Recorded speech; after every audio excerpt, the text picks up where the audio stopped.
If you went to a polytechnic in Nigeria, especially Federal Polytechnic Offer, you would understand what I'm saying. For two court groups to be fighting because of you. God. Anytime I remember this experience, I only just say thank you, Jesus. Thank you, God, for saving my life because I could have died. Position was usually around 54, 55, 56 out of 16. And anytime I saw my result at the time, I would always be scared of going back home.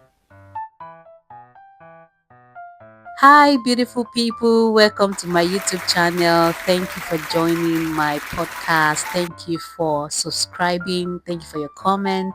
I see the likes, I see the share. Thank you guys so much for your support. I really do appreciate it. Thank you. Welcome to Reality Unboxed by Infomide. This is a podcast where we talk about real life stories. My last video gave me so many subscribers. This is me saying thank you for watching my videos. Thank you for those who made comments under my previous post as well. And also thank you to people who liked, shared. You guys showed me love. And this is me just saying thank you. Thank you so much. If you're new to my YouTube channel, welcome. Thank you for joining me. Thank you for giving me the thumbs up. Thank you for subscribing and turning on your notification bell. I really appreciate it. I'll be right back. Please don't go anywhere. Have you ever felt bad when your parents didn't believe your side of the story? As a parent, do you believe other people's story over your child's side of the story? Having your family support is something that is valuable. Today, I would be talking about parents who believe other people's story over their children's side of the story. Let me share an experience with you. During my days at the Federal Polytechnic Offer, there was a lockdown in school and they asked us to go, I think for like a week or 2 weeks. So I had a cousin who was staying off campus, for the time. So I just thought to myself, instead of traveling all the way to my house in Ilorin, let me just stay back since it's just a week or two. So I decided to stay back at his apartment. Unfortunately for me, it's Saturday stroke Sunday at night. I slept with my phone because at that time I would watch videos till late in the night. I remember playing with my phone till around 11:30 p.m. thereabout, and by morning I could not find my phone. I'd asked him if he saw the phone or something. To think while I was partly awake that morning, I had seen someone coming, like a guy coming, but I thought it was my cousin. But I saw someone coming to the room where I was. I didn't really put my mind to it. So it was when I was fully awake that I realized my phone had disappeared. I was disturbed. I felt so bad. So I thought to myself that peradventure somebody entered the room and had stolen the phone while I was sleeping. But I wasn't having it. So I stepped out of the the room, to the compound because there were a lot of students living in the apartment. And I raised my voice, whoever stole my phone, you know how you could go gaga when something is missing, and I told them that whoever stole my phone should return it. My phone did not come out too. So it was time for me to leave and go back to the hostel. There was a field, an open field just in front of the apartment. I came out and there were like 6 guys sitting on the fence. They had asked me what was the noise all about because it was really loud noise in the compound. I told them that I slept last night. I woke up this morning and my phone had disappeared. And I know somebody in the house took my phone. They saw the pain, they saw the agony on my face. So they said, oh, that's sorry, that everything will be fine, that hopefully I get my phone, that I should not worry. I just told them how I felt. That was how I left. People of God, before I got to my hostel, mind you, this my cousin's house to my hostel was barely 10 minutes. barely 10 minutes. So I took a bike, and before I could enter my hostel, I received a call from my mom, and she was really angry over the phone that my cousin's sister called her that I took some guys to go and beat some people in their house, and they've beaten a lot of people. In fact, they injured some people as well. And da da da da da da da da da da. I had to stop the bike that took me to the hostel to please take me back to the apartment. And lo and behold, when I got back to the apartment, it was a different thing entirely. My cousin sister at the time was really furious. She was saying so many things that I now mingle with bad boys. I now speak to cultists on campus and all of those things. So apparently she had called my mom that I brought some cultists, or I reported some cultists to come and beat them in the house because I couldn't find my phone. It was a lot of back and forth. And here I was confused and devastated. I was asking questions, but nobody was saying anything. I said, sorry, I brought cultists. How? When? I don't even know any cultists to begin with. Unfortunately, it was a big deal. Unfortunately for me again, there was this set of cultist guys, and that's my cousin's house. Unfortunately for me again, those guys I had spoken to that I told you were sitting on the fence were also another set of cultists, so Oh, different groups. Jesus. So this group that I spoke to while leaving the house had the intention of dealing with some people in that house prior to my own incident. So they only just used mine as a cover up, like, okay, this is why they want to beat up some people in the house because they stole my phone. Whereas they had the intention to, deal with some people in the house before that time. So these other guys, these other cultist guys that were living in my cousin's house wanted to retaliate. How can this set of people come and beat their boys and everything? So it was more like a clash between two cultist group at the time. Wow. I was a young girl. I didn't know. Sorry. Anytime I remember this experience, I only just say thank you, Jesus. Thank you, God, for saving my life, because I could have died. If you went to a polytechnic in Nigeria, especially Federal Polytechnic offer, you would understand what I'm saying. For two cult groups to be fighting because of you. Eh? God. Anyways, I digress. Fast forwarded to like some days, maybe 4 or 5 days after the incident.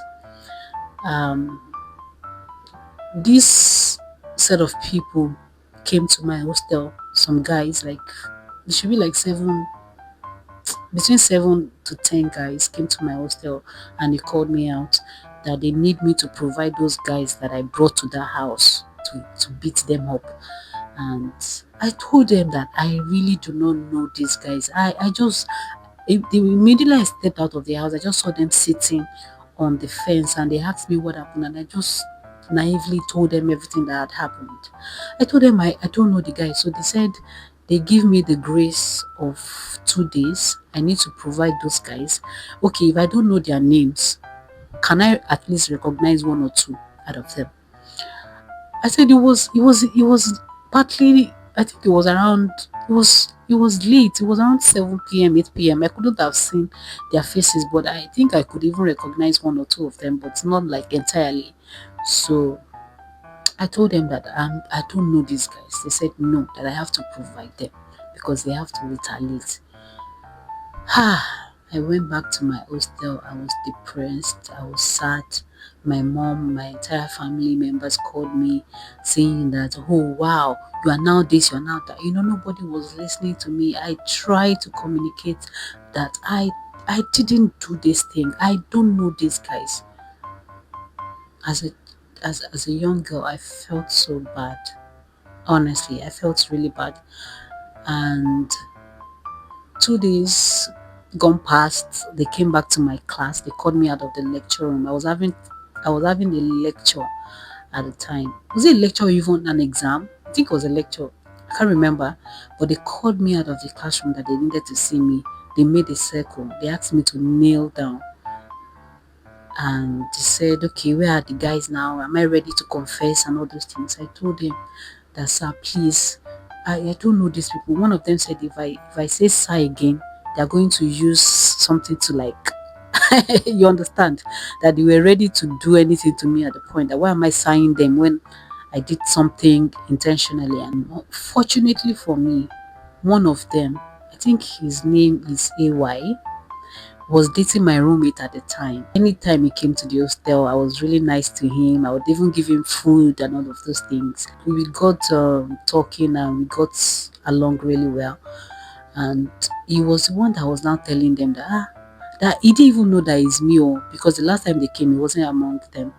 But he knows me very well. This girl is a church girl. She only just goes to class, hostel, church, and that's it. Like they really know me. Like he doubts I could bring those set of boys to beat their guys up, and they all shouted at him that what does he mean? That he knows that there is no forgiveness and all those things, that this guy has wronged them, they need to deal with me and everything. In fact, one of them threatened to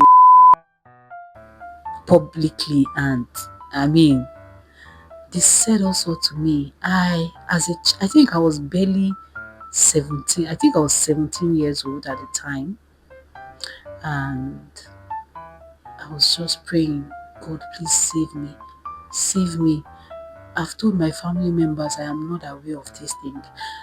And let me also put this out there that my cousin brother, the eldest one, actually said that he trusts me, that no, I couldn't have done it. But that my cousin sister was really um mad that no, nobody can be trusted and everything like that. So he would occasionally come to me and ask, what's up, what's up. I told him these guys are after my life. I don't know these guys, that I don't know what else to do. So he said he was going to take me to the SCG president at the time. So he took me to one of the executives who took me to the SCG president, who I told that this and this and this and this is what is going on. And the guy said okay, that he was going to speak to them, that I should give him time. And I think he said he spoke to them, but they were still really angry. And I said to myself that I am done for. What else? I remember going back to my hostel room that day and knelt down before God. I said, God, y- you know my heart. If I did this intentionally, then let this be my lot. But if I did not do it intentionally, please save me. Come to my aid. Prove to my family members that I am still that good girl that left the house. I prayed and God listened to me. So they came on a particular evening and it was in front of my hostel. They said, okay, that now that I'm still not ready to open up to them, that I should follow them somewhere. They need to treat my fuck up and all of that. I just started crying. I started crying. I held my Bible under my armpits just to show them that I am not capable of what they said I did. So while I was going with them, one there's this guy too. I wish I could remember his name. I think his name was Apia. Whoever went to Federal Polytechnic of at the time would remember Apia. Apia is a very loving guy. So we met him on the road and he's like, what are you doing with these FT guys? Like, these are powerful guys on campus. Like, I said, sir, please, just let me talk to them. I don't know what else to do. I have begged them. I don't know. I didn't do what they said I did. So he was happy that I spoke to them that particular day that no, he's not that kind of person that they should let go. They still did listen to him, but I think they were coming down that for Apia to tell them that Oyi is a good girl, then really Oyi is a good girl. Because Apia too is not a small guy on campus at the time.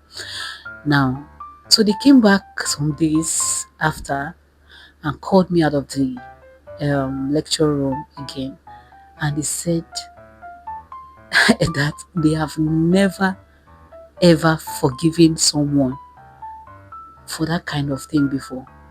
That's how did I do it? That's what did I say to God for them to change their mind? I said that it is God that touched their heart. I just said all those things, and they said if anybody wants to do anything to me on campus, I should report to them. That from that day forward, they would be my security. Whatever happens, I should let them know that now I have a friend in them. Daddy was like, I don't know if you understand, eh, when an heavy burden is being lifted off your heart. I cried. I ran to my hostel. I cried, "Thank you, Jesus, Lord. I am grateful. Thank you for saving me, Lord." I remember telling God how grateful I was. And anytime I saw the guys afterwards, after the whole incident, they were good to me. These were guys that could have ended my life. Why did I share this story with you? It is because I want to talk about believing your child's story over other people's story. It was coming from my own family, one of my cousin sister that said, "Oh, is a did that she did it intentionally. You cannot underestimate anybody. She could have brought those guys truly. When those guys now saw that, since her family is saying that, since her sister is saying that, then truly she's capable of doing that. And when I now told my parents, my siblings, that I didn't do this, the comment I heard from them was really, I understand them, maybe because they felt, truly I did it because my phone was missing. They didn't listen to my own side of the story. They didn't think I was telling the truth at the time. And that was a phase where I felt I needed them the most. I am not angry with them. They actually later saw the truth. Let me also share that part with you. So after so many months, when I was done, I went back home. My mom asked me what happened. I told her that this was what really happened. That she should believe me. It wasn't until I got back home that they really believed me, and they saw that truly I didn't do that, right? And unfortunately for this other person that I said was staying with my cousin brother at the time, after so many months, that my phone that was stolen, I saw him with the phone. So I was going to church on Sunday, and I saw him in front of the campus. I was like, how are you? Kiniko, Kiniko. I just greeted him, and I said, when I saw the phone with him, I said, "Well, act fast. Is that your phone?" So I had asked him to, please, I don't have airtime on my phone. Let me call my parents. So he gave me the phone. At that time, there was a code you could dial to check your, is this real number or high number or something.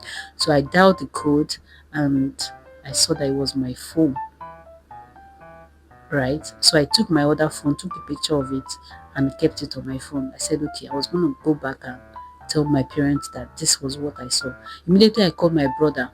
That can you imagine that the phone that was stolen that time, I saw it with this person. So all of them then later calmed down that, oh, definitely did not do that. At some point, it nearly caused a family rift, right? Because my mom was really upset at that my cousin sister's mom, and that my cousin sister, like, why would you even put my daughter's life at risk? For me, it was already too late. What if I had died? What if those guys didn't, or what if God just didn't touch those guys' heart? That's how I would have died, right? They didn't believe my story. So many times, children tell lies, right? But there are times you should be able to discern when your child is telling lies and telling the truth. Even when they are telling lies, sometimes you want to genuinely defend your children. You want to believe their story. You know, believing your child gives them this level of worthiness. Like, you, my dad believes me, my mom believes me. So please, today I want all parents to understand this part, that there are times your child will need you to believe their own side of the story. Listen to your children, but pray to God for a discerning spirit to know the truth, but always have the back of your children regardless. Also, I want to talk about raising your children to love themselves. Siblings, if you have 4 children, you have 6 children, raise love amongst your children. Let them understand that they are all they've got in life. There are a lot of siblings that cannot stand themselves. Don't ever raise rivalry amongst your children, knowingly or unknowingly. Some parents even do it unknowingly. Alright, I'm going to talk about this because I can really relate to it. There are times you say certain things to a child and you wouldn't say it to another child. There are times you would do stuff for one child you won't do for another child, and then these children are now questioning, why is my dad doing more for this child? Why is my mom doing extra more for this other child? Is it that they don't like me? Is it that I am not doing enough? When a child gets to the stage of questioning your love for them, you should understand that you are already creating rivalry amongst them.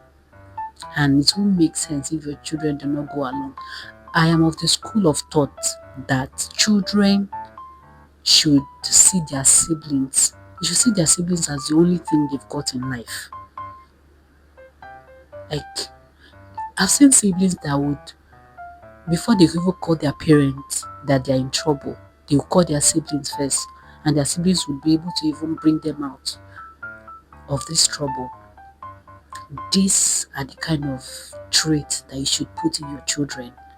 You don't want a situation where your children don't get along, they don't agree, they don't see themselves as, if I don't speak to my sister in 2 months or in 2 days, if I don't speak to her, then I'm okay.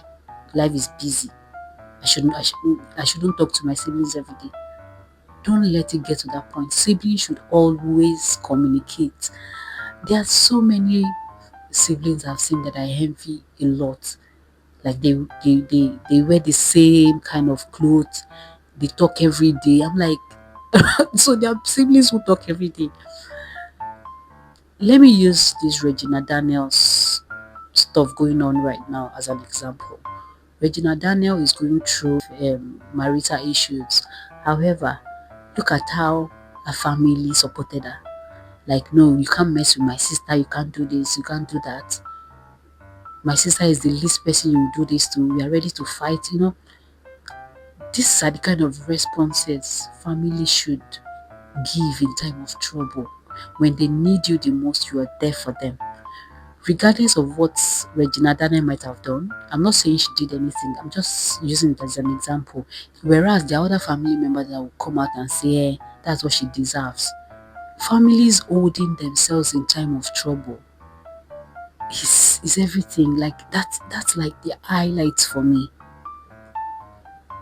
Do you understand? Create Parents should create an avenue or platform for children to tell them everything they are going through. My dad and I are very close. I love my dad so much. That does not mean I do not like my mom, but I am closer to my dad because growing up I had always felt like I could talk to my dad more.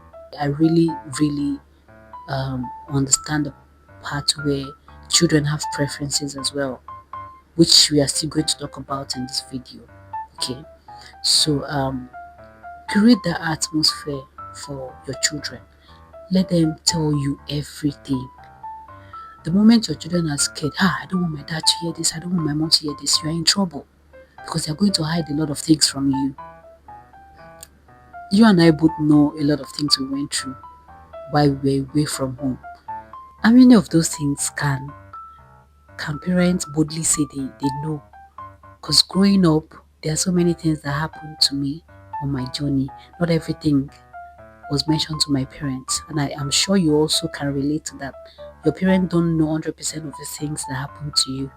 When your children are able to tell you everything they're going through, your life is 99.2% better because now you're able to advise them, you're able to walk through the journey with them, you're able to pray along with them. But when you distance yourself from your children, you are the lion of the tribe of your family. They can't come close, they can't even tell you certain things. It depends on how you want to raise your children, I think. It doesn't apply to a family, so I can't say because family is like this, you want to raise your family like that as well. So to the best of your ability, just ensure that your children are your friend and you are their guide and their teacher. One other thing I want to talk about is preference How do you handle preference in your family? Take for example, a parent preferring a child to another, a child preferring a parent to another. You know, I think this happens in all homes. To be honest, parent knows that I love this child more than this other child. It's just we are human beings. There are people you like, there are people you don't like. However, you don't throw it through their faces. You don't make a child feel bad that you prefer this one over them, because it's going to cause siblings rivalry, like we spoke about earlier. For me, in my case, I tend to drift closer to my dad than my mom. But that doesn't mean I don't like my mom. I even look so much like my mom. So but to be honest, before now, we were never on the same page. My mom and I were never on the same page. And I think when she had me, I was always with my dad because she was in school at the time. So I was always with my dad, and I just love my dad so much. And I felt he's somebody that I can easily relate to. But that doesn't mean I prefer one more than the other. Alright? Because they have different roles they're playing. But it won't be fair if I now, because I love my dad, now throw it to my mom's face like, okay, sorry, I prefer my dad more than you. I do certain things for my dad I don't do for my mom. For families that are not strong, it can easily destroy families. Likewise, if you prefer a child to another, it can easily break those children. So you have to apply wisdom. So that's why I'm asking, how do you handle preferences in your home? Because this is also something that has broken a lot of children, and they have low self-esteem because my parents don't like me. And it's sad, most parents don't know how this affects their children. They think it's normal. It's not normal. There are certain things you do that breaks your children. So you can't explain to them in their older years that uh, you don't eat them. There's no amount of explanation you will do to them at that point that they would believe you. So the only time you can fix it is while they are still young. Alright? So that is very important. Learn how to manage the preference in your family. I think this is one major factor that breaks children a lot. If you can check one or two families, just look back and see what preference did to them, especially if you are a child that your parents preferred one child above you. you know just share your experience with me in the comment section. Let me understand what it is like to go through that kind of phase, and what did you do differently. And also, this is to parents. Let children know that regardless of the errors, the mistakes they make in life, there is love at home. They can always come back home regardless of anything that might have happened. Whatever mistakes they make, you want them to know that you are always there for them. I'll give you an example. You see, the girl child goes to the uni or to secondary school, and then she got pregnant, and you are really angry that she has disgraced the family. You send her out of the house. You don't care where she goes to, or you even send her off to the guy's house. That okay, now that you're pregnant, let the guy take responsibility and all of that. Did you know that girl child can end up making more terrible mistakes than the one she has made? I am not encouraging the girl child to get pregnant out of wedlock, or to decide to be irresponsible and throw herself out there. I'm not encouraging that. However, when a girl makes a mistake, please don't don't throw her out of the house. Don't neglect her. Same applies to boys. Whatever mistake they make, maybe impregnating somebody, don't send them away. don't detach from them. There are so many things God will make your children go through. Whether you train them well or not, there are certain things that would happen to your children that is beyond your control. Okay? And when they are going through that journey, you want to ensure that you are praying for them, you are encouraging them, you are walking that path with them. The prodigal son, when he left the house, he learned his lessons. Oh, Shebi he was one that woke up one day and said, "No, I have to go back to my father's house." He did learn his lessons. I think God wanted him to go through that phase to understand certain things you get. So when your children go through stuff like that and God is teaching them something, don't don't withdraw. That is the time they need you the most. Alright?